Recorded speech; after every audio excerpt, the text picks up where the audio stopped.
हिवाळा आला आहे आणि त्याचबरोबर आपला रुटीनसुद्धा चेंज होतं. सकाळी उठून आम्ही दूध आणि मस्तपैकी ड्रायफ्रूट सर्वांनी खाल्ले.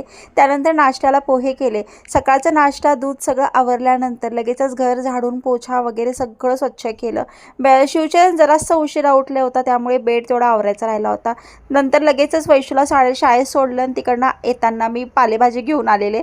सचिनला बऱ्याच दिवसापासून पालेभाजी खायची इच्छा होती. मग 3 पाण्याने स्वच्छ धुवून घेतले. तांदळाची भाजी मस्तपैकी फोडणी दिली बघा. फक्त लसूण, हिरवी मिरची आणि कांदा घातला आणि भाजी लगेचच त्याच्यामध्ये परतून घेतली. भाजी परतत असताना त्याच्यामध्ये मीठ मी लवकर घातलेला नव्हता, कारण माझा नेहमी मिठाचा अंदाज चुकतो, म्हणून मी अशी भाजी कमी झाली की लगेचच मीठ टाकते चवीनुसार. त्यानंतर मंडळी मी ठरवलं होतं आज मस्तपैकी नाचण्याची भाकरी करायची, जी माझी जमलीच नाही. एकदम तुटतच होती, त्याला मायाच नव्हती. असं का झालं माझ्याकडनं कळालंच नाही. त्यानंतर आंबोळी करून घेतली त्याच भाजीची आणि छानपैकी आम्ही असं जेवलो. खरंच नाचण्याची भाकरी करणं अवघड आहे का? मला कमेंट करून नक्की कळवा.